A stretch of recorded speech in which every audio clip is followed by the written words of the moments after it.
I can I'm always around. And I see you on the.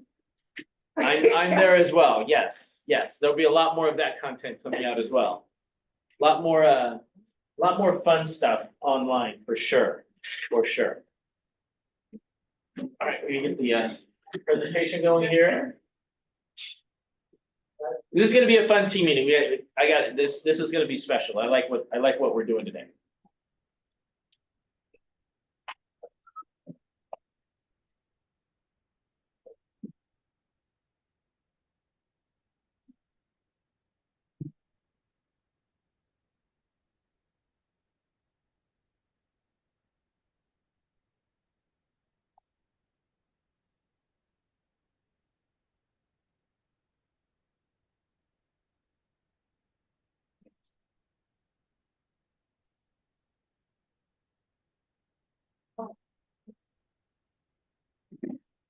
Good. Right. All right. Got a pretty decent sized crowd. I like this. This is good. August 28th. I'm excited. Last team meeting of the month, going into my birthday month in September. So let's start off with something positive, something good, personal or business that has happened within the last week. It could be 2 weeks, it could be 3 weeks. Anybody have anything positive or good we can talk about? Yes, sir. What do you got? Okay, so you know how off markets are, the thing right now. Okay. I have so many people asking for off markets. Yep. And now I'm becoming an expert of how to find it. Being an expert is good. Yeah, Okay. and I have so many, and I've learned how to talk with them, and just if anybody has any off market properties, in the Victorville area. I have Hesperia, Apple Valley, the High Desert. A strategy for that is to go to the expireds and find out all the things that have expired within the last year and even last 2 years to see if those people's plans have changed and So that's where I went. I didn't know that before. Now because so many people are asking, I go there. But if anybody knows any off-market properties in the Apple Valley High Desert area, Joseph's your guy. Talk to Joseph. Yeah, That's awesome. Yeah. Anybody else? Something good or positive? What do we got? Come on. I'm gonna start calling on people. I need at least 2 more, then we can move on. Joe, come on. You got some. You always have something for me. My $4 million listing, they removed my contingency. Oh, that's a good job. Yeah. Great. That's it? Just remove contingency? When does it close? They asked for an extension of quote, so it probably close in about 3-4 days. 3-4 weeks. All right. Congratulations. That's a nice payday. All right, last one. Something good or positive. Anybody? Anybody? You've already been once. You don't count. You don't count. No, I just want to say that I'll always miss you. And I'll always remember you. I didn't die, but okay. You're the one who inspired me to go further. Just want to say that to you. Thank you. I And appreciate good it. luck in the Bakersfield area. Thank you. I don't need luck. I have a great team up there. I don't even have to look at them half the time. So they're good to go, but I appreciate Sorry, it. I won't talk anymore. No, you're fine. You're fine. One more thing before we move on. Something positive. I'd like to build on that. And, Frank, could you hear me? Yeah. Yeah, I like to build on that. I think that, Frank has touched so many people in our market center and has taken In a the good market way, center- not a bad way. Oh, Gotta be yeah, careful. no, in a HR positive way. TC compliant way. And impacted their business in such a positive way. He's brought such a unique value to the market center and to each of our individual businesses. And I personally will also be eternally grateful for his contribution to my business, my life, and we will continue to have a relationship for the rest of our lives, right? Thank you so much, Joey. I really appreciate it. All right, we'll move off to tell me something good. It's turned into something that I didn't expect. So, all right, let's go to the next slide, see if I can move that. There we go. All right, broker moment. Chris, vote. Are you on? Is Chris on? Oh, Chris is being overwhelmed with broker things right now. No, Chris is never overwhelmed. I'm Hold here. on. Sorry, I had I'm here. misinformation. Any of you, old enough to remember the cartoon Wonder Dog? Of course. That's where I started. That's where I first started learning my scripts and dialogues. There's the no rescue. need to fear. Wonder Dog is here. Okay, I digress. So I'm going to be very quick and just go through a couple of things. I'm doing part 2 of 7 Steps to Great Buyer presentations tomorrow, and then I'm doing 2 RPAs sessions next week. So by the way, these are designed for everyone, whether you are new, middle of the road, or far advanced into your career, because as I promised leadership when I would come in, aside from just being the old broker of record, my goal was to help you get more business, do the business better, which part of that is deepening your understanding in the rules of the game, our Bible, if you will, the residential purchase agreement. Okay, so it will be some specifics, to do, so on and so forth, and then again, how to ultimately articulate and demonstrate your expertise in that very important document in our business. So it emboldens you to prospect more, be more bold ultimately in your buyer and seller presentations. So that will be next week. And the only one last thing that I want to touch on is simply this. One of the big confusions in the real estate arena right now is trying to be solved by many companies out there. Okay, and many of the companies out there are trying to put a perfect solution around a highly imperfect situation that has all been thrust upon us. So what I'm going to encourage you to do is, as you see other addendums and forms and magic potions out there, they're going to save the day. I'm here to tell you, Frank, we're recording this, correct? Yes, sir. Yeah, I love being recorded, right? Because you could, if we say something enough unrecorded, one day we're going to be right. Well, I'm going to tell you right now that there is no magic bullet, there is no magic fix for some of the challenges. So we're in the middle of this thing, and one of the things that it comes down to is concessions. At this point in time, there is no magic agreement in which a buyer's agent can bind a seller to pay the amount of commission that has been offered outside the MLS as a potential concession. Until the offer is written and the SPB is included with that amount, and then ultimately agreed to by the principals, the parties, the buyer and seller, that is how our commission is secured ultimately. And the reason that's important is because I've received a lot of phone calls saying, you know, that agent over at EXP or XYZ or My Cousin Vinny Real Estate told me this, that, or the other thing. Okay. And as we all know in California, until it's in writing, signed by all parties to the contract, it doesn't mean a cotton picking thing. So it's really important to know that. And it's also important as a listing agent that you communicate properly, because the same thing is true when you communicate that concession potential. And that is this: my sellers indicated, for example, that they will pay concessions up to 2.5%, blah, blah, blah. But unless and until it's agreed to in the RPA, it doesn't mean a cotton picking thing. And it doesn't mean you're a dirty, rotten, stinking scoundrel for breaching your promise, because the agent should have the professional knowledge to know that whether we like it or not, that commission is now in play in the document, the RPA. Okay. So that's my quick sermon this morning. Yep. And I'm just going to piggyback on that, because you guys have to learn these contracts inside and out. And you got to learn them at a level that you've probably never learned your contracts in the past. And let me tell you why. Because we're in I'm seeing an agent that is in a multiple offer situation. All the terms and all the conditions are very similar. There's one difference that's putting the other offer over the top. Do you know what that difference is? Yeah. Commission. But you know what about the commission is different? It's a round number.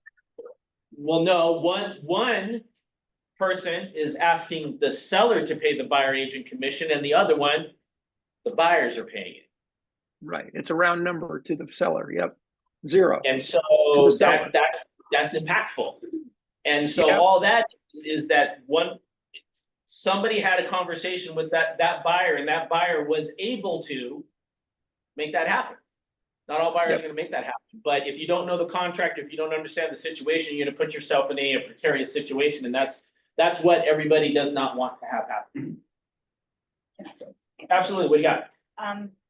In the listing contract, I put in the X on concessions. Is it possible to say, like, add somewhere, seller is willing to pay 2% in concessions or something like that? Okay, I will address that. So first of all, there's two parts to this. The first thing is the multiple listing service addendum, MLSA, is the form. So when you pull up your listing agreement, it auto populates with that form. In paragraph 5 of that form, boilerplate says that you as an agent are not authorized to communicate a seller's willingness to offer concessions of any sort. Okay, number one. So the only way you can do that is to check the box and have your seller then sign it, which then authorizes you. And that paragraph speaks about concessions specifically, which are including but not limited to closing costs and buyer broker compensation. Okay. So the first thing we must do is we must have that box checked. Otherwise, you're not authorized to do that. The second thing you can do, I'm sorry? On the MLS form, or which one? So, okay, so when you pull up an RPA, or excuse me, a RLA, a residential listing agreement in zip forms, okay, there's a document that is referred to, and when you pull that up, that document is the MLSA, the Multiple Listing Service Addendum. It's the language that you should all be familiar with it, by the way, because it was very, very, very, very similar to the language that was incorporated into the listing agreement previous to the new revision 724. Okay, so not a lot has changed there. Okay, so that addendum, okay, the multiple listing service, it's a CAR form, by the way, that auto populates in zip forms.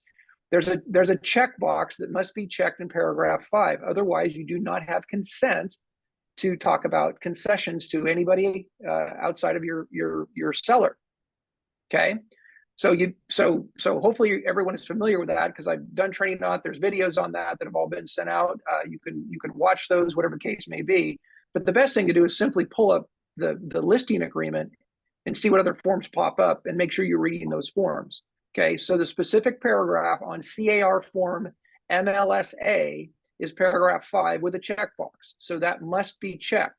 Then if your seller says, well, we'd like to put a specific number around that, okay? We've created an addendum that was sent out to all of you that has 3 check boxes on it. One says, don't talk about concessions. The other one says, yes, you can talk about concessions. So it mirrors paragraph 5. It's a little redundant. And then number 3 says, and there's a fill in the blank where you can put a specific number. Okay, so that's what you would do. Now understand that your seller is merely saying that they're willing to consider. And it's important that we understand that paragraph 3G3 of the RPA, of the residential purchase contract, is which deals with buyer compensation, buyer agent compensation, is merely a term of the contract.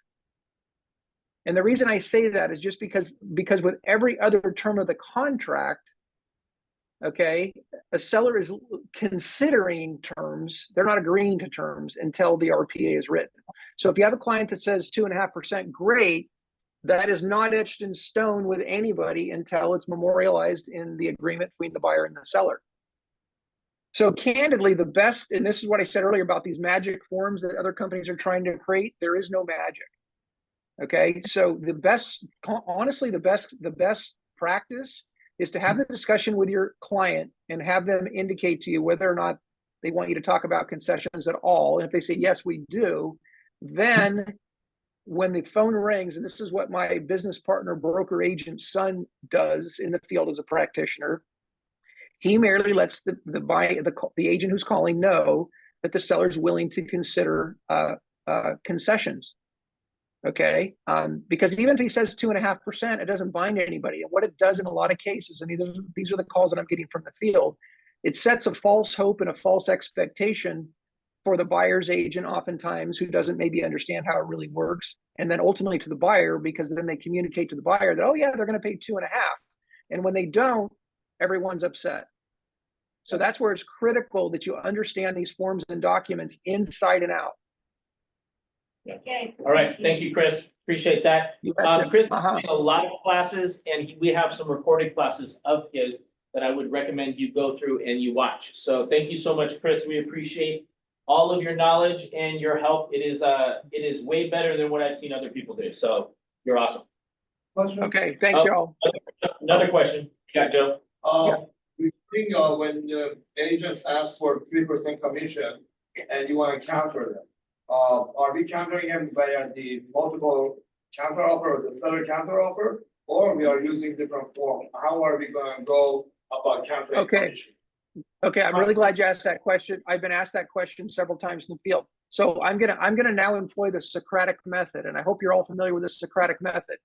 And so here's what it is. Let me ask you this question. Let's say a seller was asked to pay for all of title, all of escrow, and all of county and city transfer tax, and the seller did not want to pay those fees. What would you do? Counter. You would counter. So this is, I'm gonna say it again. 3G3 is merely a term of the contract. So if the seller is not okay with what the number is there, just like any other number on the contract, whether it's the close of escrow date, the contingency periods, the purchase price, you would counter that provision in the contract. So don't overcomplicate this thing. Read the form, but just go, here's what I want you to know. And this is the part, if you can get this part in your head, which I know we all can, it's just another term of the contract. Now, we're a little sensitive to it, by the way. Why do you suppose? Because it's our money we're talking about, right? So in our mind, we're thinking this is like some special line. Unfortunately, it's not. Another term on that contract. So I'm a big believer, by the way, when I draft counters and teach you all to draft counters, is to refer specifically to the paragraph that you're countering, and in this case, also the SPBB. So for example, you would say, for example, per paragraph 3G3 of the residential purchase agreement and paragraph 1 of the seller payment SPBB, seller will not pay any commission or amount to be 0 or something like that. You're making it very specific so that it's not ambiguous as to what the seller is or isn't doing. Now the other agent would reply, let's say if he wanted to negotiate that. Would he put it Well, other counter? okay, so what would, so great, okay, so let me ask you this. Let's say you had a listing that was offered at $1 million and you had an offer for 800 and the seller didn't want to reject it, they didn't want to accept it. You would tell them, well, you can make a counter. And they said, okay, great. Well, what do you want to counter at, seller? And they said, well, we'll go 900. What would you do? So the question is very basic. Am I gonna be countering the seller via seller counter offer, or do I use a different form? You're going to, Different form. Okay. well, yeah, so yes, so this is no different. So I'm making the assumption here that everyone that's listening knows how to make a counter offer if you're representing a seller. So yes, you would use the SCO, or if you have multiple counter offers, make sure you're using the multiple counter offer addendum, or excuse me, multiple counter offer form, and then you would just counter the appropriate terms. So yes, you're not, this is no different than how you've been practicing in terms of making offers and making counters. It feels different because suddenly our commission's in play.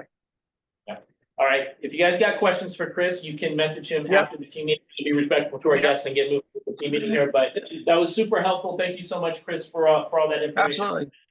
Okay, I'm going to drop off. Have a great day, everyone. You too. All right, so Chris is going to be the 7 steps to a great buyer presentation on tomorrow, 1 to 3 p.m. I suggest everybody be on that. That is super valuable right now. We have Tammy Brunel, our productivity coach. That's your contact information. Is she on? No. Oh, she's probably preparing. So she'll be on a class today, which is right here. Our 12-step guide to implement massive changes coming to the market. We have Thermar Title. Is Jerry on? Jerry's not on, but if you need. in the back. Jerry is, there he is. All right, Jerry, Thermar Title. Okay, Jerry. Good, sir. Hello, Zoom land. Just quick shout out to Sandra. She, where are you? You here? You fought for that deal, girl, and you went and in and out and you closed it. So I just want to say congratulations to you. For those that you don't know me, I'm Jerry. I'm with Clearmark Title, and we can help you with a few things. But one, I would suggest that we start downloading Title Toolbox, Property Forest Mobile. Those are the apps that I really encourage you guys to use. When you're going out and farming, we can work together on how to do a deep dive into that. I overheard somebody talking about going after expired listings. We could help lead you in that direction as well. I also want to encourage you guys and girls to please join us on Tuesdays in Beverly Hills. We're doing caravan. We're doing content caravan. For those of us that are not comfortably being in front of camera, we're getting together to kind of like go over a few tips and tricks on how to get a little more comfortable being in front of the camera and going on property tours together, not just highlighting the properties, but like becoming local experts and showcasing what that looks like. And so using the tools that we can help provide you, and giving you some context so that when you go out and to go in the wild and go film stuff, you guys look super smart and capable on your Instagram. So if you need title questions or needs. Yes. What time? 10:30 Beverly Hills it's weekly. We're meeting in the conference room to go head out together.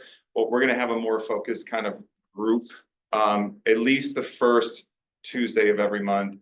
We're going to kind of like just go over some like trends that are going on with real estate and social media stuff. So that way we can look hip and cool to our clients as well. So Next week's the first one? next week's the first one. And then, but every week we are meeting together and we're carpooling and we're doing what we can to go on caravan together. So the night before we'll share a list. Ideally, we like to showcase a KW listing. If there's a really great property you want to highlight and have 10 or 12 agents, 50 agents to come to your house and do some content, please tell us what that is. And then we get to go see some pretty houses as well. So that's my show. Awesome. Thank you, Jerry. Thank you. We have Kevin was here. I think he took off. He brought some things, but for all your NHD needs, mynhd.com. He is a rock star. We appreciate him for being here. We will be closed on Labor Day, which is Monday. You can come in. I mean, you guys all have a key, but I don't think the air will be on. So like, good luck with that. During the summer, it's terrible. During the winter, it's not a big deal. Joe's here all the time. How is it, Joe, when the air's not on here? Is it all right? It gets even worse down here because I'm a very warm person. So many jokes come to mind. I'm just gonna let them go. New listings. We have Astrid lease on Bunny 28,000. Where's she at? There you go. How did you get this one? Sphere of influence. Wow, congratulations on that. I want friends that have $28,000 to lease a place. That's pretty cool.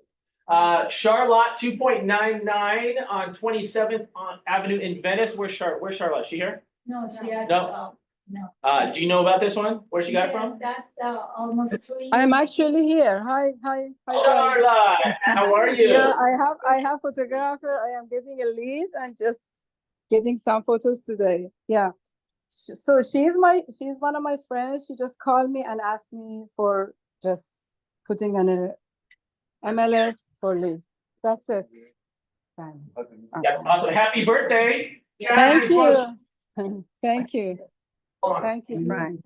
Happy birthday to you. Happy birthday to you.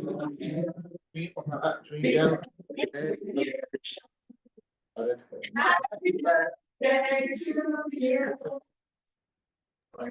Thank you, guys. Thank you. Thank you. Awesome. All right, so what else do we have here? We have Eliza and Mona for 895,000 on Clyde. I don't think either one of them are here. Alpha and Joe, 2350 on We're just gonna call it Bernardo, because, you know, makes sense. Where'd you get this client from, Joe? Sphere of influence. Sphere of influence. Do you just say that, like, even when it's not true now, because I keep asking you? It's just that it's sphere of influence. All right. He's very loose. Okay, there we go, there we go. Elijah and Mona again, $7,500 lease on Union, and then Benjamin. Benjamin, congratulations, 5,000. Where did you find this client from? Old friends. Old friends are sometimes the best friends when they give you business. I love it. All right, we have closings, the second best thing in the team meeting. Mitra on Bentley Avenue, 102, 1.2 million. Oh. Oh, there you are. Everybody's hiding. Where did you get the client from?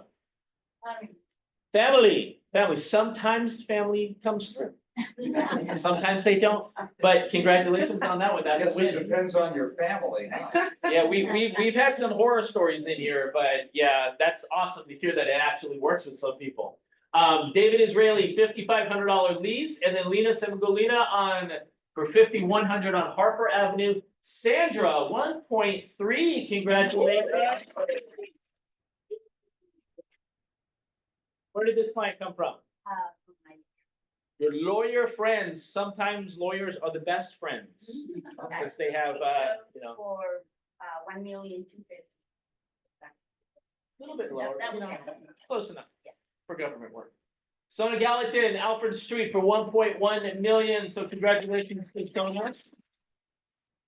I know Sona pretty well. That was probably a sphere of influence if I know her like I do. All right, what else do we have here? All right, market update. So the market is fun right now. Can we say that? Can we say it's fun? No. Who's having fun? Not too fun. Yeah, no, nobody's having a lot of fun right now. But I want to teach you something today about business. I'm going to teach you something that is probably one of the most important things that I can teach you. And everybody knows that I have a three-step process to making six figures in real estate. The first step is mindset, database, and then I would say it's probably right up there with being the number one besides mindset. Mindset's hard to beat, but it's online presence. So I want to give you guys an example of how this is going to go. If I were to give you a hot dog stand for a business, I said, listen, I'm just going to give it to you. I'm going to pay for the whole thing. I'm going to give you the hot dog stand. And you have to make this hot dog stand successful. What's the number one thing you need to make your hot dog stand successful? Raise your hand. Don't shout out the answer. Tell me what you think. Shoku, what do you think the number one thing you need to make your hot dog stand successful? Advertising. Okay. Anybody else? So you need like a big sign, right? On the hot dog stand saying hot dogs here, best deal, best tasting, right? Okay. Advertising. Anybody else have a better answer than advertising? Customer service, Customer service. Advertising, customer, what else? believing that your hot dog is the best. Believing in your hot dog is the best. So your mindset, your hot dog is the best, no matter what anybody else thinks. Just kidding. But, so, okay, what else? Anybody? Be present. Be present. Somebody's got to sell them, right? Okay, yes. Location, if it's in the desert, no one's gonna go to that hot dog. Location. Location's important, right? What if I told you guys none of those answers were correct? Would that be surprising? Because I set you guys up all the time, right? Do you know the answer? Online presence. Hot dogs. Huh? You need hot You dogs. need hot dogs, you do need hot dogs. But let me say, I can give you, Online advertising. online, so listen, I can give you a hot dog stand, I can give you the biggest sign, I can give you as much advertising as I want. I can give you the best hot dogs on the planet. I can give you the best possible location that you can actually find, but if you don't have people that are starving, then you don't have a business. Supply and demand. You need a starving audience to have the best hot dog stand that you could possibly have. So some of those answers were not bad, but you need a crowd of people that actually want your product. In today's world, I think it's probably the easiest way to actually get business, because before you get a hot dog stand, you're gonna get a cart and you're gonna put stuff on the cart. You're gonna have what's called branding. And for your business in real estate, you need branding. You need people to know who you are. They need to see what I can put images up here and you will know exactly what those images are. The Nike swoosh, the McDonald's golden arches, the BMW logo. Like there's all these things that I could put up here. Just put the image and you will actually know what it is. And that's because of branding. Some of this branding is super basic, but some of it is super, super important. And so I am weird about photographs. And I do not like any photographs that I have ever taken, ever, until I met Lindsay. And we did a photo shoot for my wife and I. We were getting married, we were doing all this business stuff. And she took all these photos and she, like, I just trusted her and I did everything she told me to do. And literally to this day, it's the best photographs I've ever had. And when it comes to branding, they are professionals and they are experts. So I'd like to welcome Lindsay Schlick up to the front. So welcome. Stage is yours and teach them everything you can teach them. So, thank you guys. Wow, that was a good introduction. Thank you. Thank you for branding us. So we are Brian and Lindsay Schlick with Schlick Art. We are a visual marketing company.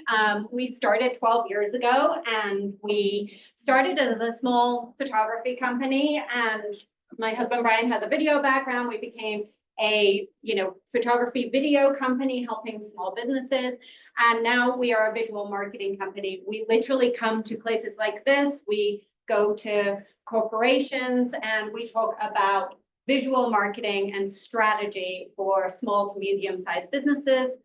And we help a lot of real estate agents because advertising and marketing in your field sucks. It really isn't easy, is it? Like, especially when everything is kind of going a little weird like it is right now. You're having questions about rates, you're having questions about your commissions. It feels a little daunting, but it's always kind of felt a little daunting, right? This is just this week's mess, right? 2 years ago, there was another mess. 2 years before that, there was another mess, and so on and so forth. And the only thing you can do is bet on yourself. You don't change. You are still a great real estate agent that has to show your circle of influence, who you are, okay? So, but that still means you have to put yourself out there and you have to brand and market and show yourself online. How do you all feel about your current marketing situation? Regardless of what's happening with the contracts and everything, that's always going to be here. But tell me about how you feel about your online presence right now. Does anybody want to share? Like, do you like social media? Do you like marketing? Do you like, posting 3 times a week? How does it feel? Can somebody share their social media right now? It's very intrusive. I don't appreciate social media. Yeah, I get it. I get it. Anybody else? Anybody enjoy it here? Anybody super into it? I used to be very overwhelmed. I'm trying to learn to love it. It's needed. Right? Yeah.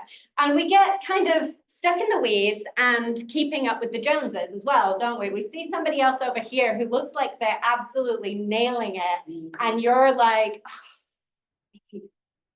why is she so good at it? She posts every day. She's everywhere, right? She's not. She's not. She's just figured out a plan that works for her, okay? So I want to talk to you today about betting on yourself and finding an easier way to break this down. Can we move the slide on? Sorry. Oh, we do? Oh, wow. Look at that. That's how we do it. Right. Maybe? Yeah. So yeah, this is what we're going to be talking about today. We're going to talk about how to market and brand yourself to differentiate yourself within this industry. We're going to talk about how to post to social media, including what types of content people want to see from you. And lastly, we're going to make sure that you're ready to actually commit to kind of a visual marketing plan. And that went the wrong way. With that. Yeah. Yeah.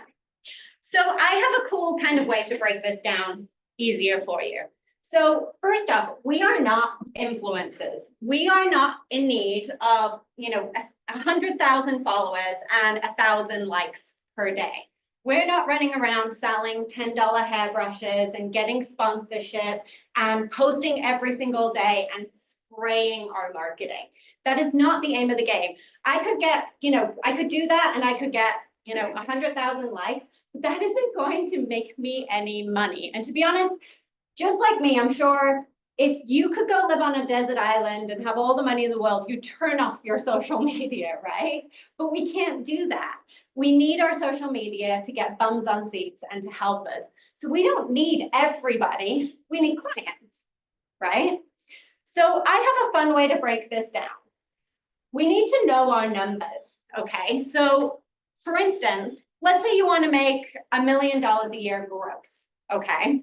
Now, I know I'm not going to get into what's going on with commissions today and everything like that. I'm going to use a few simple numbers and we can dive a little deeper into the math afterwards because I know it's changing. But let's say you wanted to make $1 million gross in a year, okay? After you've taken out taxes, a marketing budget, your cost of goods, you're then at, 400,000 a year, maybe, at best, but that would still be nice, right? That'd be a nice year. That works out around with a $25,000 commission, and I'm doing give or take here. Some houses are worth more, some houses are worth less, and then they're, trying to argue with you what your commission is. But let's just use $25,000 as a commission. That is 40 houses that you're buying and selling a year.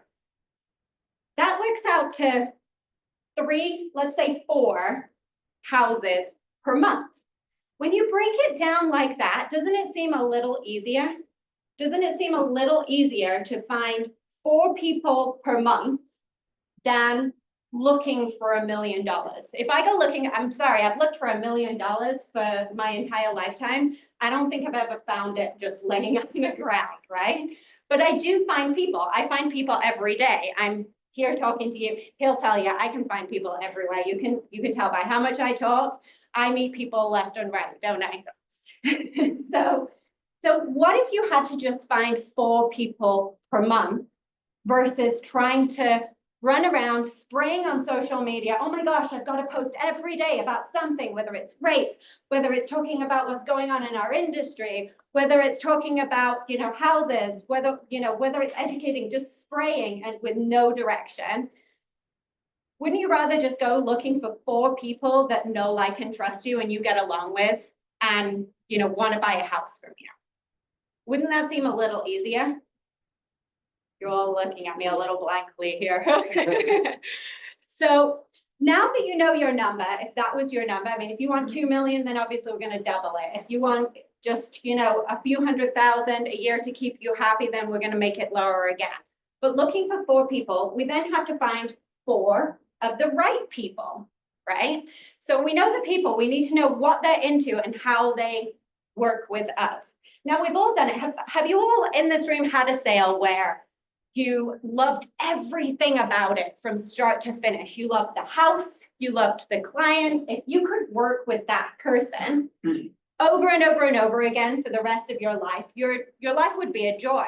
I bet contracts and rates and them negotiating with you probably wouldn't come into it as much because they really enjoyed working for you too, and they loved just the whole experience of being around you. They're like, yes, sell my house. You are fantastic. You deserved this commission, right? Can somebody name me, does anybody have a house like that they would like, I loved the person, I loved the family, I loved the house? Does anybody have a sale that they did like that?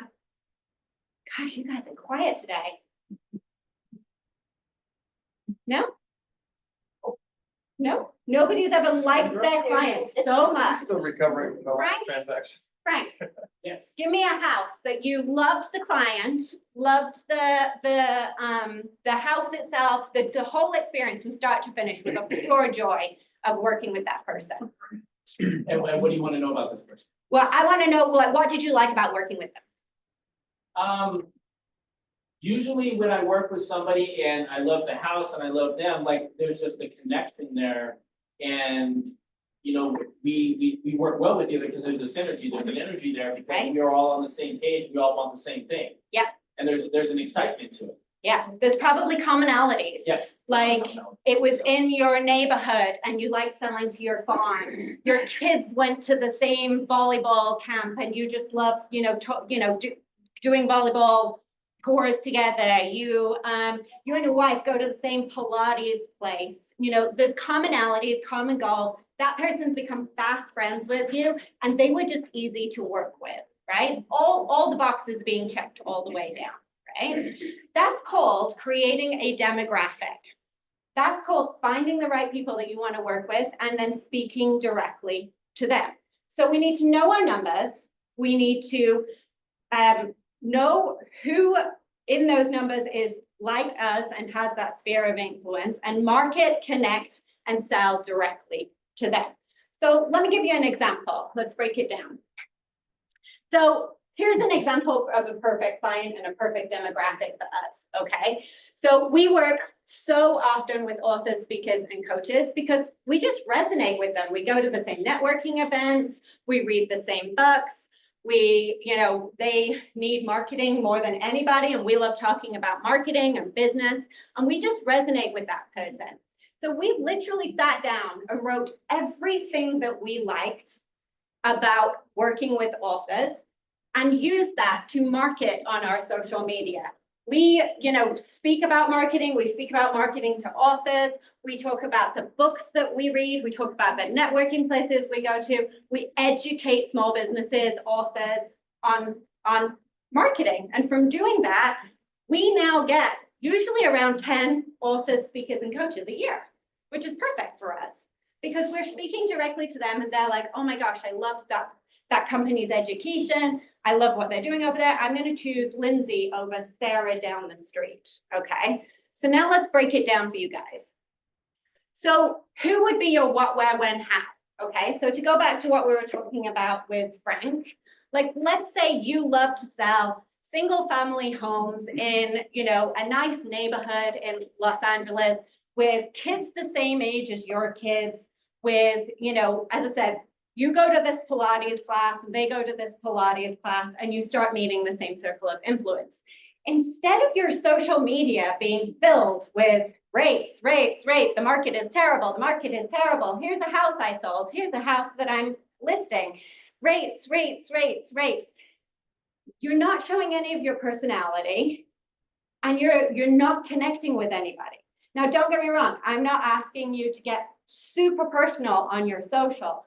I'm asking you to show a little bit of individuality. So the right person who is in your sphere of influence that is the same as you're attracting them, whether you're at a networking event, whether you're on Instagram, whether you're, doing a reel on Facebook, even if you are posting about rates, even if you are posting about education, you're making it personal and you're showing a little bit of yourself on your social. And you're trying to speak directly to an audience and attract that audience instead of spraying it everywhere on social and just hoping for the best that it's going to hit anything, right?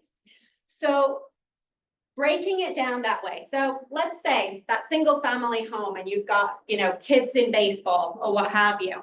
You're out there with the moms doing not just, videos of the kids on doing the baseball, but maybe it's you and the mom sat on the sideline talking about the house you just bought in the neighborhood. You're there. Have you ever been to one of those baseball games with the kids, by the way? Those things go on for hours, right? There's so much network marketing that you can do in those stands by just being a friend and talking directly to them, right? So how can you use that time to, whilst you're sat with people that you have an abundance of connection with, to make them part of your sphere of influence? Right? And I love what you're doing, by the way, with the videos over at your place. That's totally our wheelhouse. Yeah. We should cooperate. Yeah, absolutely. Yeah. So. All right, so now we're going to talk about how to kind of encompass all this into your social media and your brand online. And we always use a quote that we talk about a lot, which is if you're not going to do it, somebody else is, which means if you're, as the agent, not going to be doing this, somebody else in your same network is going to be doing this and finding those clients over you. So the first thing we always kind of suggest to people is having a balance on your social media, on any of your online marketing between professional and personal. So it's kind of what Lindsay was saying. Yes, you do need to educate your clients and talk about rates and your listings and things like that, but you also need to balance that with a little bit of your personality. And that doesn't necessarily mean you have to share everything about your family or your personal life. but you do have to show parts of your personality so that people can understand how to connect with you and what you're all about before they kind of decide that you're the right person for them. And showing your personality kind of starts building that know, like, and trust, right? It's the first kind of step into getting people to understand who you are as a person and kind of trusting you to become the person that they should go with to either buy or sell their house. And then trust is then further built when you become consistent online, right? So when you're consistent with your marketing online, it kind of builds that level of trust with people because people get to see more about you. And the consistency is kind of a tough word for people because, like Lindsay was saying, that doesn't necessarily mean you have to post 5 days a week or every day or whatever it is. Consistency can be 2 days a week if that's what you're comfortable with, right? Like it doesn't have to be feel the pressure to post every day about everything that's going on in your life. If 2 days a week is what you can post, that's kind of a general rule. If you're, especially if you're not comfortable with it or new starting out, 2 days a week is such a good technique. And then you can use those 2 days to kind of balance your professional and personal, right? So maybe Tuesday you do a professional post and Thursday you do a personal post, right? That really helps build that consistency, the trust, and show your personality. And then going back to kind of the beginning of what Lindsay was talking about with goals, if we are just posting to post, we're not really going to get anywhere with it. So knowing what our goal is, knowing what our number is as far as the number of people we're trying to reach and the type of people we're trying to reach is really going to help inform what you're going to be talking about and showcasing on your social media. And then all of this together is kind of building that roadmap to lead to where you want to go, which is that ultimate number. We'll use Lindsay's example of $1 million and 40 people, right? So putting that all together is the roadmap to get you to where you need to be. And so we'll further break that down, right? So when we post to social media, we kind of have what we call pillars of social media. And this is just general in marketing altogether, but we're kind of talking social media as a generalization here. These are our 4 pillars, right? It's educational, personal, current events, and community. So this is what we suggest and teach in any class that we're talking about when it comes to social media. So we'll start on the first 2 pillars of education and personal. So education, right? Simple things like talking about the types of clients you serve specifically, right? Do you love working with first-time home buyers? Do you love working with people that are relocating to the area or moving out of the area? Things like that. The more you can kind of talk about who specifically you serve, the better. And then next, same thing, kind of talk about the specialties or niches that you serve, right? So if you specialize in a specific location in LA, talk about that. If you want to be near the beach and sell homes near the beach, definitely talk about that. It's the more specific you can get with giving people the content or the services that you niche down to, the better, right? Because people then get to understand how you're actually can help them. And then things like benefits of a product or service you offer, things like, do you offer professional staging? Do you use photos in your listings, things like that? Talk about these things because people want to know what they're getting into when they're choosing an agent to represent them. And then the personal side, these are all the kind of fun and silly things, right? So your favorite cocktail or the first thing you drink in the morning, people do want to know things like this. I noticed Joey, I don't know if Joey's still on the call, but when he was on his Zoom, he had like a cool looking clock right behind him. Like that's something I would be posting about because I'm sure when people come to his office, it's the first thing that they notice about his office, or at least when he's on Zoom, it's the first thing I notice. So things like why you started in real estate is super important, right? People want to know what drives you to do what you're doing, and they want to hear about what keeps you going and why you love what you do. And then last but not least, things like adventures with your kids or your pets. I see a pet in the back there. Like I would be posting and using that pet all the time. I hope you are too back there. I think Tracy is probably on the call right now as well. And if you know anybody who knows Tracy Tofty, her dogs are her life, right? Those dogs have been featured in more social media posts, and I'm sure she's had people connecting with her over her love of her pups. And that's such a strange thing, but that's just how we connect, how we make a commonality between us and another person. And it works so much more than, a real estate agent who isn't posting anything personal on social media and then just talking about rates and the things that they've sold. And that kind of brings us to the current event side of things, which you know, we do need to talk about current events. There are things happening in the market right now that, you know, affect the people that you're trying to serve and the areas that people want to live. And California is just an interesting place left and right. But there's a way to do that. I like to call it over, under, through. You know, we have to stay positive on social media. You can't go to the negative. And the only reason why is because you'll attract a client that you don't want to work with. If you want to be negative on social media, that's fine, but you will attract a certain type of client who wants to complain about that with you.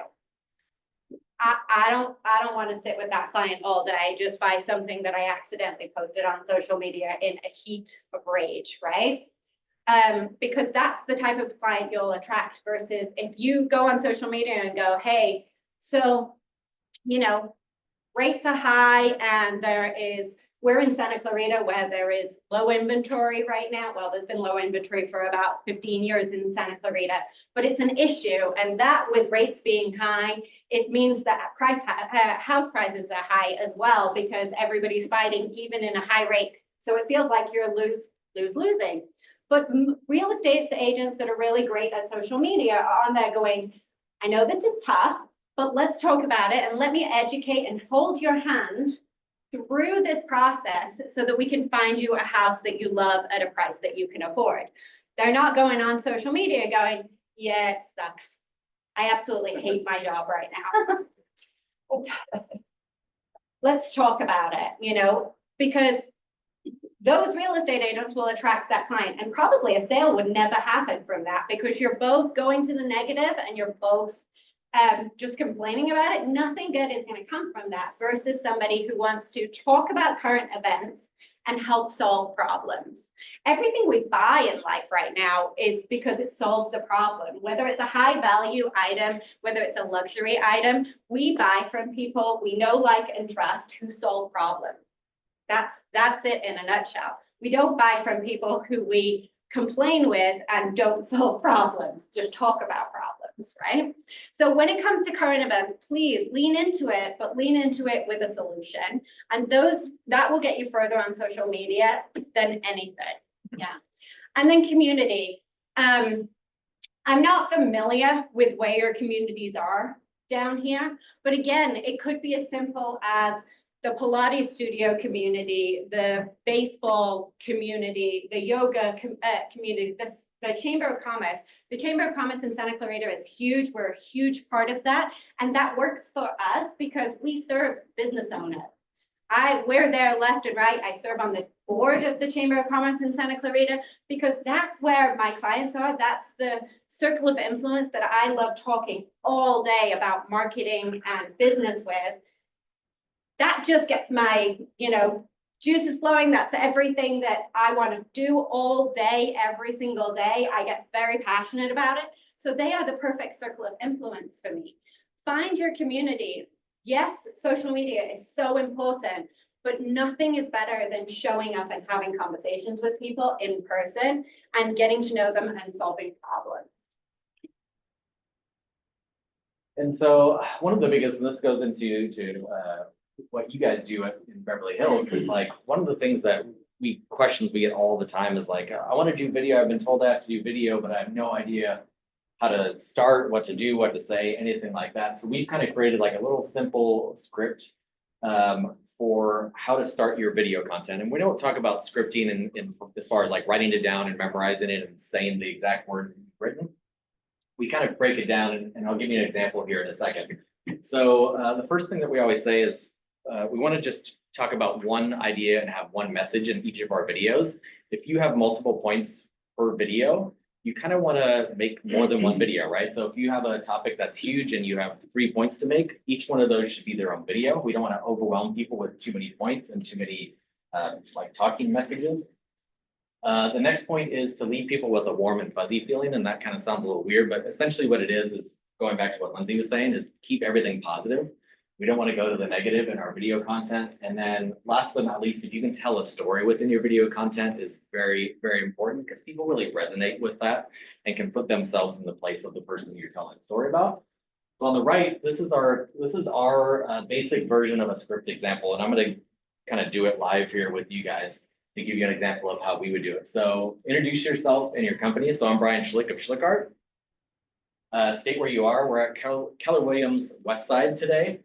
Make your point. So we're here discussing visual marketing and social media tips with our agent friends.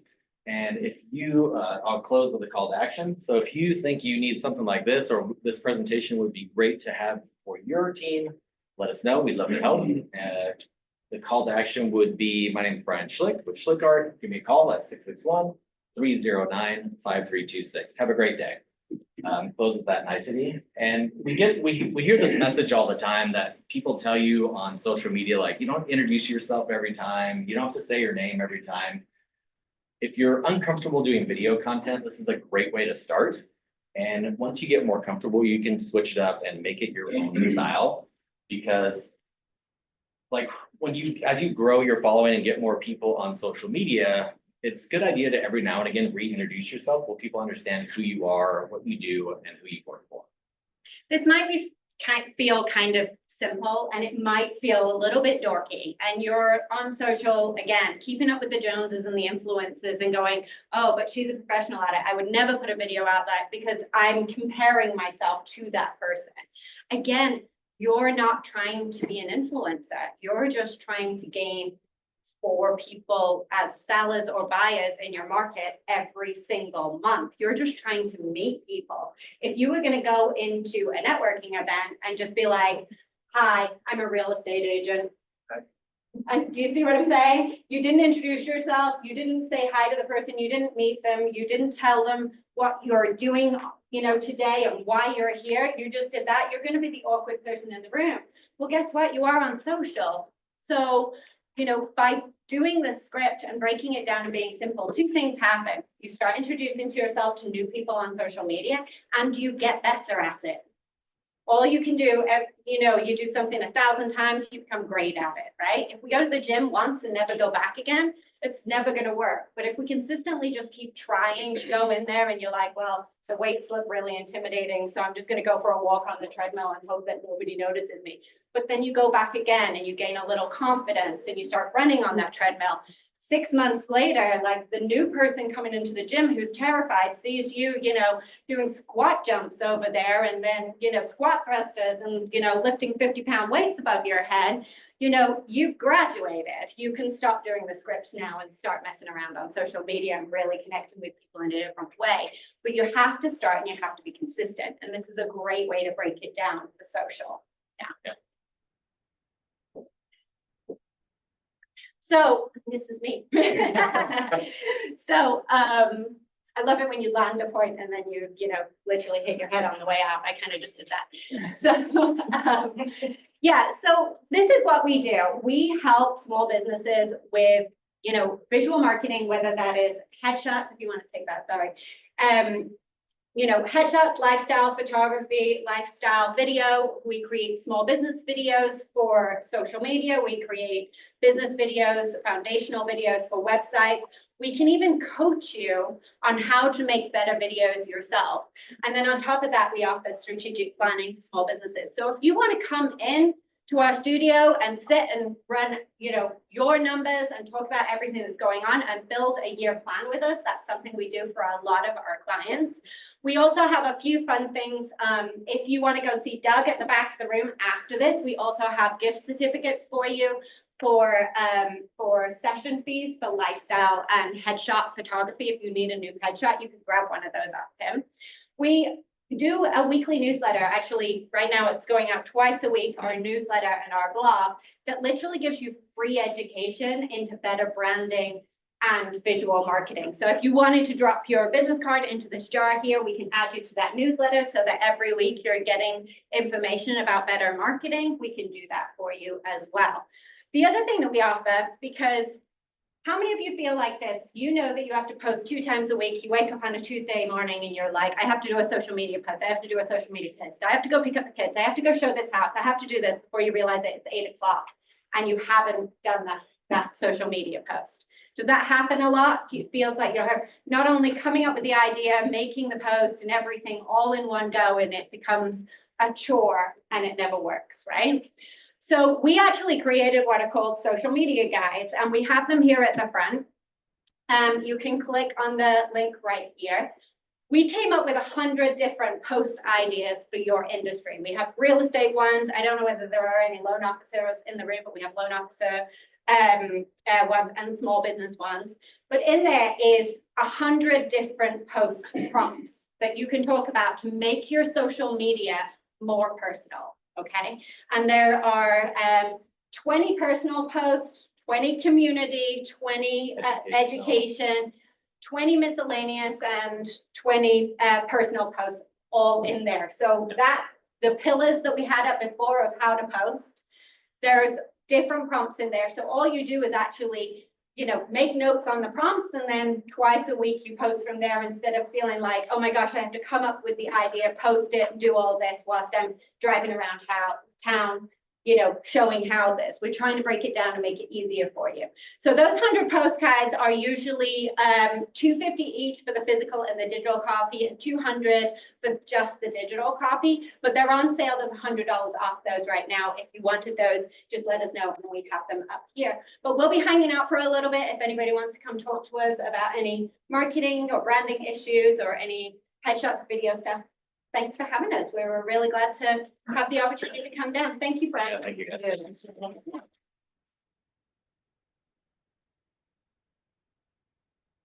You guys have some stuff to hand out, or? Yeah, if anybody wants any of the headshot gift cards, give Doug a shout right back there. You can grab one of him, and then there's stuff on your desk as well. Awesome. We'll do some needs and wants, and then we'll wrap everything up. And if you guys have some questions for these guys, they'll be here for the end of the meeting here. So needs and wants, let's wrap this up. Any listings that need buyers that need listings? Joe, what do you got for me? One of my leases in Valley, 4777 Permanent, that was a lease. We're gonna make it a listing and sell it for 1.6, 3-bedroom with a pool, solar and all that, so that will be coming up.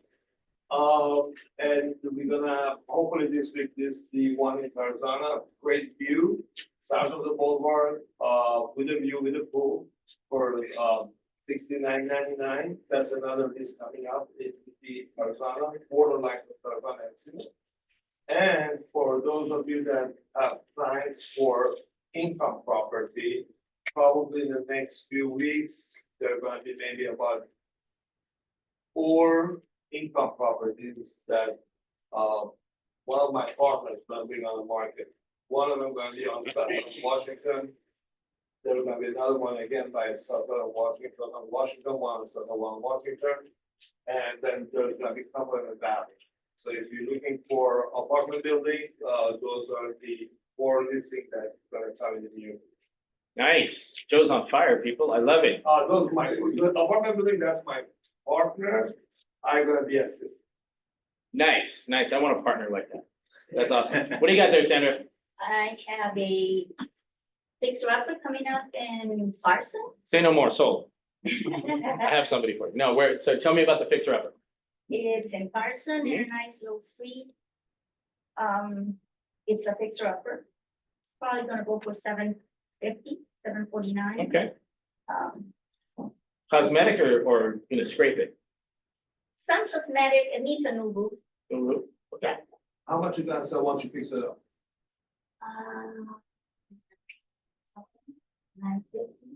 Okay.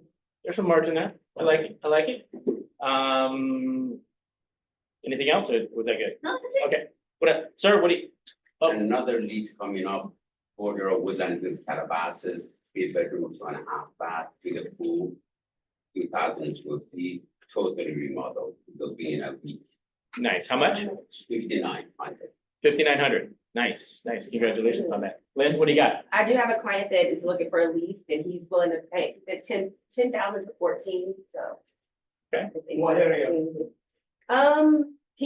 He likes the west side, but. I have a listing. Okay. If you have one that's coming up at 462 Swamp for $11,000, 5-bedroom, and a converted garage Okay, in Beverly Hills. So okay, yeah, contact us. okay. Nice. I love it. What do you got there, ma'am? Hello, my left Fazio. I have a lease listing with a super cute Spanish duplex agreement. It's a 3-bedroom, 2-bath. super spacious for $5,500. And And along with Highland Village. that's awesome. And who do you have with you?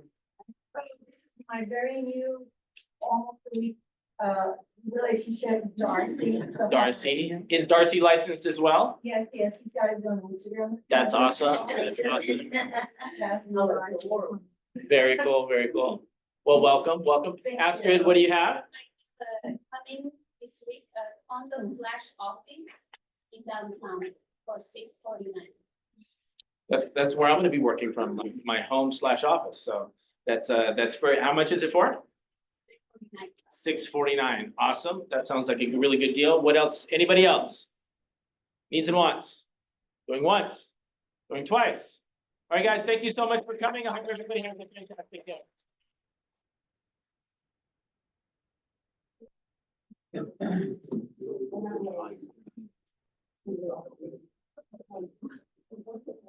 I know.